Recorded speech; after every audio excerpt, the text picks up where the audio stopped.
Red card বার্সেলোনার ম্যাচটা যখন মনে হচ্ছিল বেনফিকার সাথে তারা ড্র করবে, বেনফিকার মাঠে ইনফ্যাক্ট হেরেও যেতে পারে, এমন মোমেন্টে রাফিনিয়া তিনি গোল করলেন।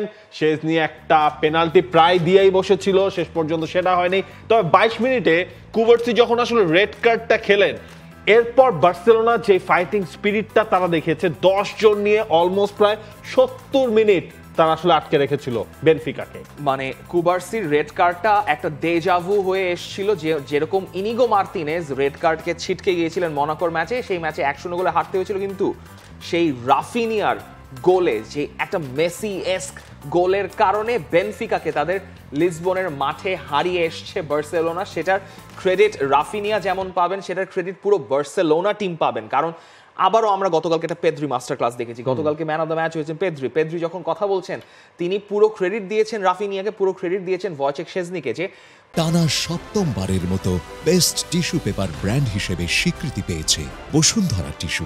তারা বাকি কাজগুলো করে দিয়েছেন, কিন্তু গোল বারের নিচে তো আর কারো পক্ষে কিছু করা সম্ভব না। He is the lone warrior. Wojciech শেজনিকে নিয়ে কথা না বললেই নয়, এই ভয়চেক শেজনি তার দুঃস্বপ্নের একটা রাত গিয়েছিল বেনফিকাকে যখন তিনি প্রথমবার ফেস করেছিলেন, ওইখানে 2টা গোল ছিল তার, ওইখানে তার বালদের সঙ্গেই তো তার যেই ভয়াবহ একটা মানে মিস হ্যাপ হলো, সেখান থেকে গোল, এবং আরো গোল খেয়েছেন, 4টা গোল হজম করতে হয়েছিল। এবং এর আগে কোপা দেল রের ওই ফাইনাল ম্যাচেও তো হচ্ছে তাকে বেশ কিছু হাউলার করতে হয়েছিল, সরি কোপা দেল সুপার কোপার সেমিফাইনাল ম্যাচে তো হাউলার করতে হয়েছে। তো সব মিলে মানে যেভাবে তিনি বদলে ফেলেছেন, গতকালকে 8টা সেভ, ইনসেইন।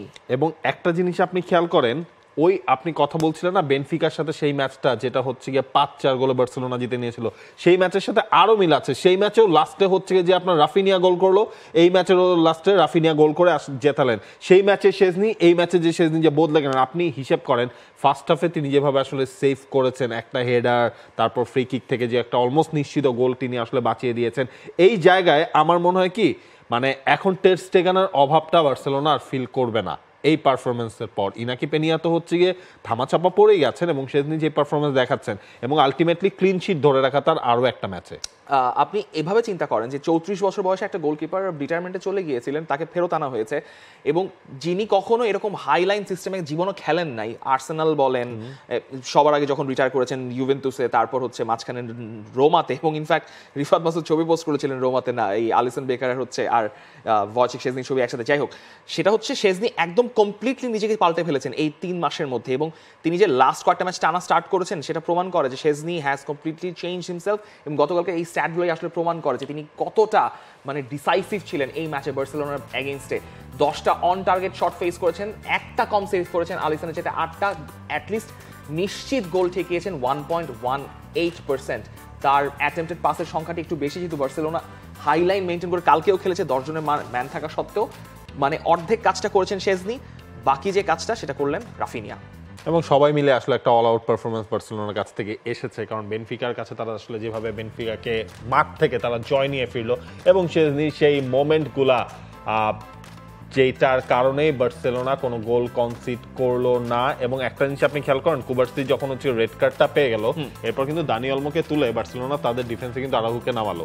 এই সব কিছু মিলিয়ে শেজনি এবং তাদের সেই ডিফেন্স লাইন এই লিডটা তারা ধরে রাখলো। তবে শেজনি বলছেন তার ক্যারিয়ারের সেরা ম্যাচ খেলা এখনো নাকি বাকি আছে, ধৈর্য ধরুন, আমার সেরা ম্যাচ এখনো বাকি। কয়েক সপ্তাহ আগেই এখানে এসে আমরা শুরুতে গোল হজম করেছিলাম, তাই ম্যাচের শুরুতেই গোল না খাওয়াটা খুব গুরুত্বপূর্ণ ছিল। সেই মিশনটা শেষ পর্যন্ত কমপ্লিটলি সাকসেসফুলি শেষ করতে পেরেছেন ভয়চেক শেজনি। এক্স্যাক্টলি। এবং পুরো এই পারফরমেন্স নিয়ে যখন রাফিনিয়ার গোলটাতে একটু ব্যাক করছি, যখন আন্তোনিও সিলভা পাসটা ইন্টারসেপ্ট করে রাফিনিয়া গোলটা করলেন, হানসি ফ্লিকের উদযাপনটা দেখুন। হানসি ফ্লিক কিন্তু সাধারণত যেটা হয় যে বেনফিকার সঙ্গে ম্যাচটাতে কিন্তু তিনি উদযাপন করেছিলেন, গাভিকে জড়িয়ে, বৃষ্টি পড়ছে, অদ্ভুত একটা আরো একবার বৃষ্টি, আবারও একবার বৃষ্টি, এবং আবারও একবার হানসি ফ্লিক মানে পুরো স্টাফদের সাথে জড়িয়ে উদযাপন করছে। সেটা বলে দেয় যে হানসি ফ্লিক হয়তো ধরে নিয়েছিলেন এই ম্যাচে দুর্ঘটনা ঘটে গেলেও ঘটে যেতে পারে। ফরচুনেটলি ফর হিম দুর্ঘটনা ঘটে নাই, এবং সেটা নিয়েই আসলে গর্বিত। হানসি ফ্লিক বলছেন যে তিনি তার দলের এরকম পারফরমেন্স, এরকম মোটিভেটেড পারফরমেন্স নিয়ে গর্ব নিয়ে আসলে লিসবনের মাঠ ছেড়েছেন এবং পরের লেগের জন্য অপেক্ষা করছেন। লাল কার্ড পাওয়ার পরও দলের দায়িত্ববোধ চমৎকার ছিল। মাত্র 22 মিনিটে 10 জনের দল হয়ে ম্যাচ শেষ করা সহজ ব্যাপার নয়, এটা বিশাল একটা জয়। আমাদের পরের ম্যাচের কথাও মাথায় রয়েছে, এবং বেনফিকা অনেক ভালো দল।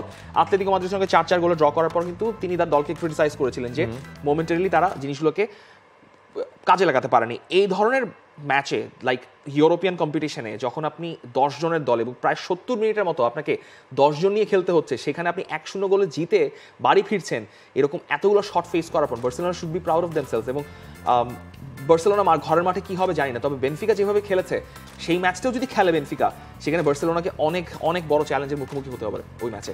দেখা যাক আসলে শেষ পর্যন্ত আগামী সপ্তাহে এই রিটার্ন লেগগুলোতে কি কি অপেক্ষা করছে। For more updates, subscribe to our YouTube channel and click on the bell icon. Follow us on Facebook and Instagram. Download T-Sports app to enjoy exciting games and highlights. Visit tsports.com.